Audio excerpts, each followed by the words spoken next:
Haleluya, haleluya, haleluya, puji Tuhan. Shalom, shalom, salam kasih Tuhan, salam persahabatan.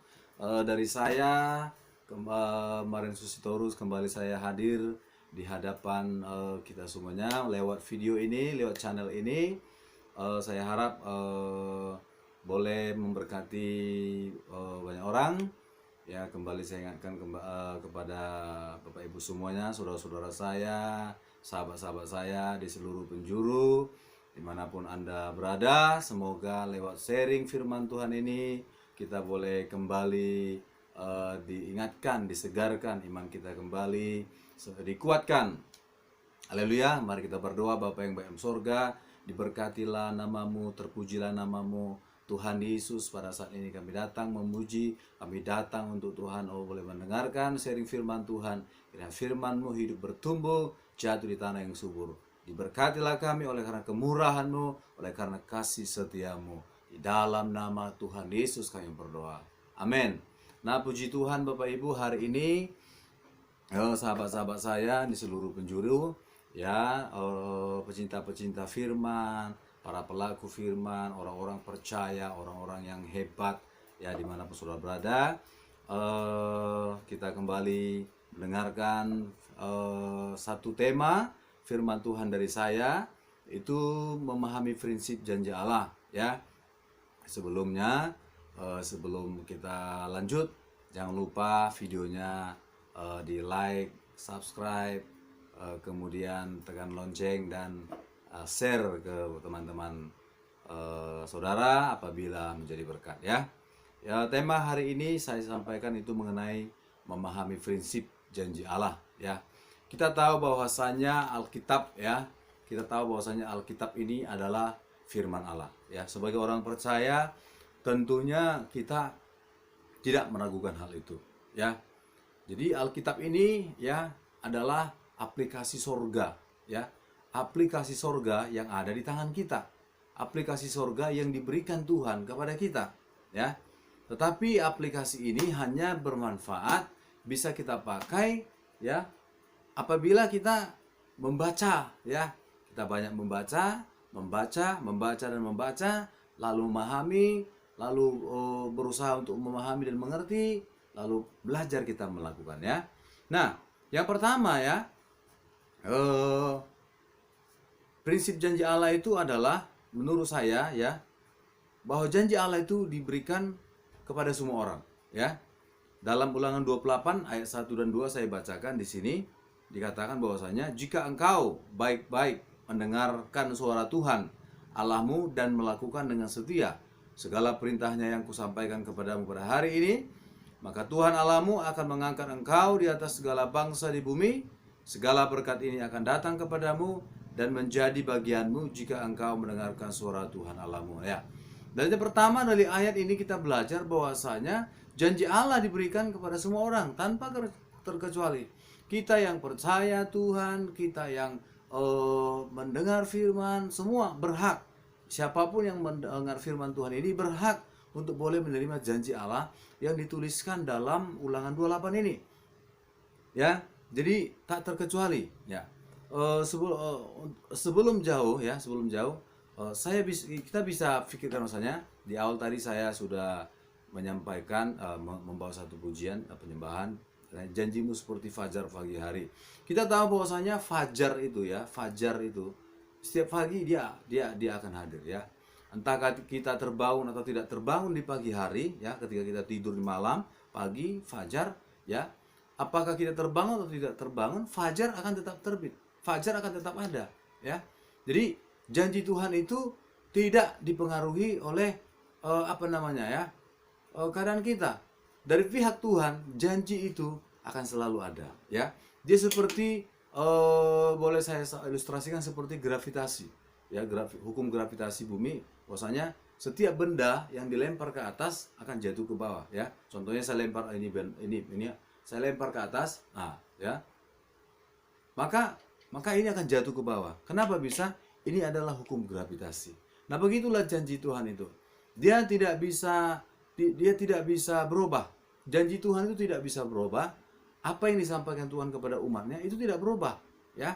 Tetapi yang berubah itu adalah apabila kita tidak mengerjakannya. Jadi dari pihak Tuhan tidak berubah, dari pihak manusia yang bisa berubah ya. Ya, yang kedua, di sini saya pelajari bahwasanya janji Allah digenapi bagi pelaku firman. Ya. Ulangan 28 ayat 13 ya, saya baca di sini Ulangan 28 ayat 13. Dikatakan di sana bahwasanya Tuhan akan mengangkat engkau menjadi kepala dan bukan menjadi ekor, engkau akan tetap naik dan bukan turun apabila engkau mendengarkan perintah Tuhan Allahmu yang kusampaikan pada hari ini, kau lakukan dengan setia. Nah, jadi yang tadi yang pertama bahwasanya janji diberikan kepada semua orang. Yang kedua adalah bahwa janji digenapi bagi orang-orang yang melakukan firman, ya. Bagi kita yang melakukan firman, ya. Jadi kita harus mengerti bahwasanya Alkitab itu berisi janji dan perintah, ya. Saya ulangi bahwasanya Alkitab, ya, bahwa Alkitab ini berisi tentang janji dan perintah, ya. Jadi ada janji, ada juga perintah. Jadi kita tidak bisa berfokus, oh janji Tuhan saya diberkati, oh janji Tuhan saya disembuhkan, oh janji Tuhan saya dilepaskan, janji Tuhan saya dilindungi, oh janji Tuhan saya disertai. Ya, itu semua benar. Tetapi jangan lupa Bapak Ibu bahwasanya ada perintah-perintah, perintah demi perintah, perintah demi perintah Tuhan tuliskan, ya, melewat nabi-nabinya. Tuhan sampaikan lewat nabi-nabinya, dituliskan di Alkitab. Ada perintah yang harus kita kerjakan sebagai umat manusia, ya. Oleh karenanya, yang kedua saya katakan bahwasanya janji Allah ini hanya digenapi bagi orang yang melakukan firman Tuhan. Jadi kita semua harus menjadi pelaku firman, ya. Kadang-kadang kita ada banyak orang dia hanya mau janjinya, ya. Dia mau janjinya tetapi tidak mau melakukan perintah. Nggak bisa, ya. Tuh, nggak seperti itu. Tuhan tidak akan melanggar firman-Nya. Apa yang difirmankan oleh Tuhan itu seperti itu, ya. Itulah standarnya. Tuhan itu Maha Kudus, Tuhan Maha Suci, ya. Contohnya saja, ya. Ketika Adam dan Hawa berdosa di Taman Eden, ya kan? Sebelumnya Tuhan bilang, Adam, semua buah pohon yang ada di taman ini kau boleh makan. Tetapi kalau ada satu buah di tengah-tengah, kalau kau makan kau akan mati, ya. Nah, apa yang terjadi? Adam dan Hawa memakan buah pohon yang dilarang oleh Tuhan yang ada di tengah-tengah taman itu. Nah, apa jadinya? Ya akhirnya Tuhan mengusir Adam dari sana, ya. Sepintas kita berpikir, loh, kenapa Allah mengusir Adam dari Taman Eden? Bukankah Tuhan mengasihi Adam dan Hawa? Bukankah mereka adalah manusia pertama hasil karya Tuhan? Nah, hasil karya tangan Tuhan. Nah, betul. Tetapi Tuhan itu Maha Kudus, ya. Oleh karenanya ketika Adam dan Hawa berdosa, mereka diusir. Mereka diusir dari Taman Eden. Kalau kita melihat ini seolah-olah Tuhan itu begitu kejam, ya. Tuhan begitu kejam, ya. Masa langsung main usir-usir aja? Ya, begitulah Tuhan. Begitulah kalau kita di hadapan Tuhan, ya. Oh, sekalipun kita mungkin sudah melayani, sekalipun kita mungkin mengaku sudah percaya Tuhan, tetapi kalau kita melanggar firman, ya, Tuhan berkata, bukan tanganku kurang panjang, bukan telingaku kurang tajam, ya, tetapi yang menjadi tembok pemisah antara aku dan engkau adalah segala dosa. Jadi ketika kita berdosa kepada Tuhan, berdosa kepada sesama, maka akan ada tembok. Nah, jadi apapun janji Tuhan, ya tidak jadi, ya tidak jadi, ya. Ini saya tuliskan kita bahas yang nomor 3, ya. Yang ketiga, janji Allah dapat dibatalkan, ya. Dalam Ulangan 28 ayat 15 dikatakan di sana, Ulangan 28 ayat 15, tetapi jika engkau tidak mendengarkan suara Tuhan Allahmu dan tidak melakukan dengan setia segala perintah dan ketetapannya yang kusampaikan kepadamu pada hari ini, maka segala kutuk ini akan datang kepadamu dan mencapai engkau, ya. Jadi boro-boro janji Tuhan, ya. Kalau kita tidak mau dengar firman, kita tidak melakukan firman, tidak melakukan perintah-perintah, ya, jangankan janji, tidak ada janji, justru kita akan kena kutuk. Justru kita akan mengalami kutuk dalam hidup kita. Akan banyak hal yang kita alami, hal-hal yang tidak kita inginkan. Kenapa? Karena kita melawan perintah Allah. Karena kita menolak untuk melakukan firman Tuhan. Oleh karenanya Bapak Ibu Saudara, ya dimanapun kita berada, ya biarlah hari ini ya, yang pertama yang harus kita lakukan adalah supaya janji Tuhan digenapi. Yang pertama, mari kita percaya janji Tuhan itu, ya. Kita percaya ya, percaya sepenuhnya apa janji Tuhan yang ada di Alkitab ini. Kita harus percaya bahwa itu adalah firman Allah yang sama kuasanya dengan Allah sendiri, ya. Dalam Yohanes 1 ayat 1 dikatakan dalam Perjanjian Baru, pada mulanya adalah firman, firman itu bersama-sama dengan Allah, dan firman itu adalah Allah sendiri.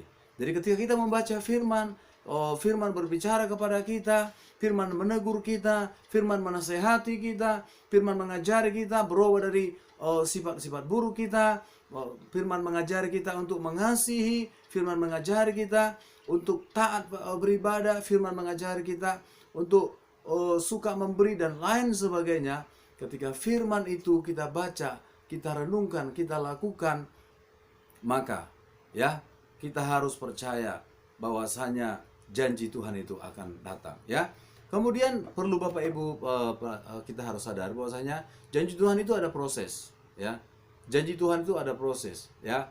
Sama seperti ketika Abraham dipanggil Tuhan dari sanak familinya, ya. Tuhan panggil Abraham di umur 75 tahun, lalu Tuhan berjanji kepada Abraham untuk Abraham supaya dia memiliki keturunan.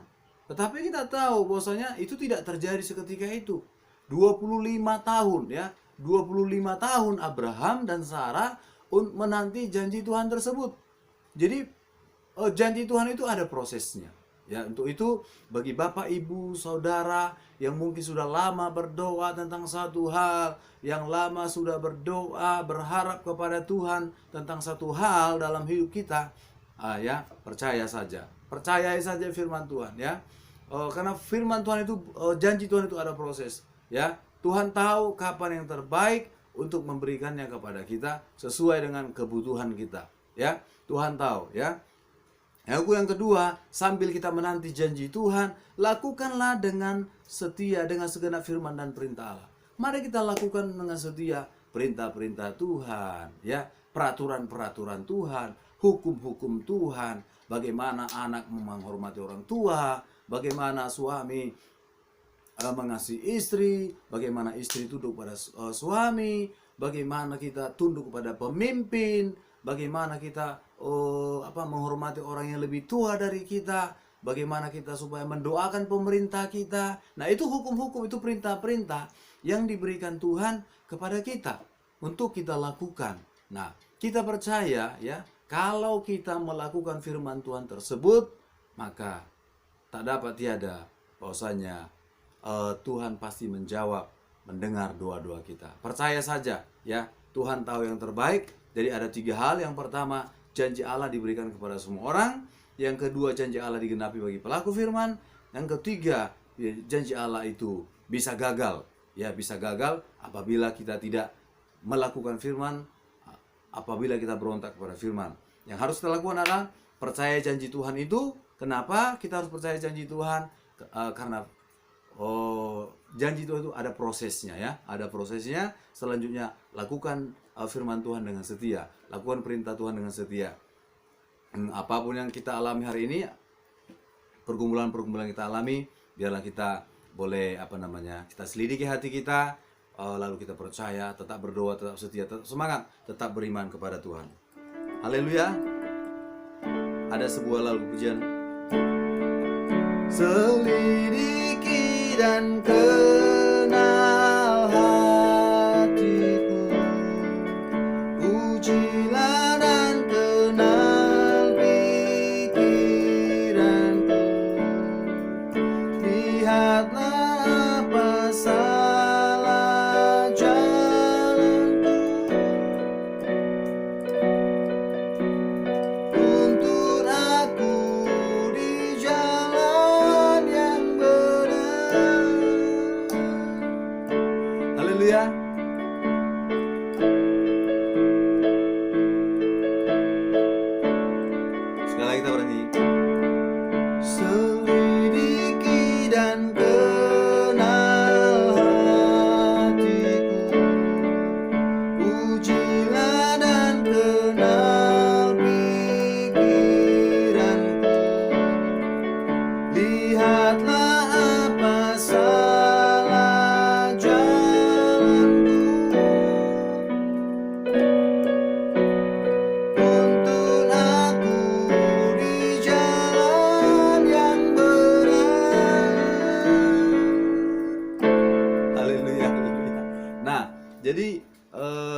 kita menyelidiki hati kita, apakah jalan kita salah. Izinkan Tuhan mengkoreksi kita, izinkan Tuhan untuk menyelidiki hati kita, ya. Kita tahu Tuhan kita itu baik, Tuhan kita itu luar biasa, ya. Dia Bapa yang baik, ya. Dia Bapa yang baik kepada kita. Jadi jangan ragu kalau Tuhan kalau Tuhan sedang memproses kita, kalau Tuhan sedang mengeluarkan kerikil-kerikil kedagingan kita, mungkin Tuhan sedang menguji iman kita saat ini, maka percayalah, tetaplah kuat, berpeganglah terus kepada firman Allah. Kita tahu bahwa Tuhan Yesus akan memberikan yang terbaik kepada kita. Waktu Tuhan pasti yang terbaik bagi kita semuanya. Ya, inilah yang boleh saya sampaikan kepada kita. Dari saya Maren Susitorus, kembali saya ingatkan, mohon dukungannya supaya saya terus bisa, channel ini terus bisa memberkati. Jangan lupa like, subscribe, ya, tekan lonceng, ya, dan share, bagikan kepada teman-teman, saudara-saudara, mungkin mereka membutuhkan, mungkin iman mereka sedang lemah. Biarlah lewat kebenaran-kebenaran firman yang kita bicarakan, yang kita bahas di sini, boleh menguatkan iman mereka, memberikan semangat yang baru, membangkitkan iman, sehingga iman mereka bertumbuh dan menghasilkan buah-buah pertobatan. Haleluya. Dari saya kembali dengan shalom, salam kasih Tuhan, salam persaudaraan, salam persaudaraan bagi kita dimanapun berada. Tuhan Yesus memberkati kita. Haleluya. Terima kasih. Haleluya.